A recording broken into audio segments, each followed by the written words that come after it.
Hey everybody, Johan Magnusson here, Big Swede Barbecue, and today I'm going to show you how to make one of my favorite light lunches. Today we're making a Langoustine Baguette. So the first thing that we want to do is put together the Langoustine mix. So here's how we do that. We're going to start by emptying 2 packs of pre-cooked langoustine tails into a strainer, and then we want to set this aside. Now we need to add 1 cup of really good mayo into a bowl. And you also want to add a cup of creme fraiche. Then we're going to add 1 to 2 teaspoons of horseradish cream. Then you want to taste so the horseradish is not overpowering. Now it's time to season with a dash of hot sauce. We're also going to add a dash of Worcester sauce. And of course, we need to season with salt and pepper. Last but not least, we're also going to season with a little bit of our Big Swede Barbecue Badass Veggie Boost. And then you want to taste. Now we want to finely dice 1 large onion and add to the mix. We're going to cut a lemon in half and squeeze the juice from half a lemon and stir. And then you want to taste.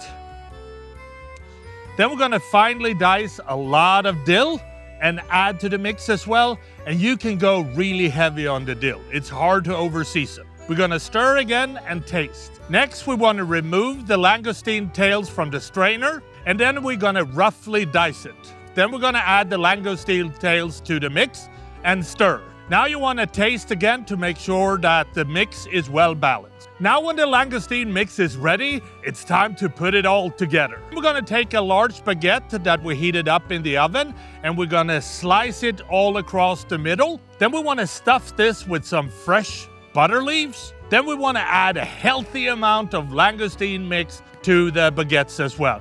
And when I talk healthy, I mean healthy. Last but not least, we're going to finally slice some lemon and then garnish the langoustine baguette. And then this beautiful langoustine baguette is ready to serve.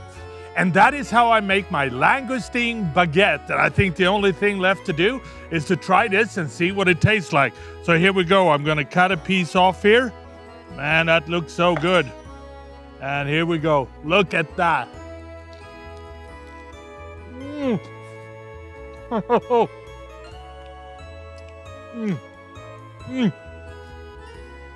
This is so good. I hope you try it at home. Happy grilling.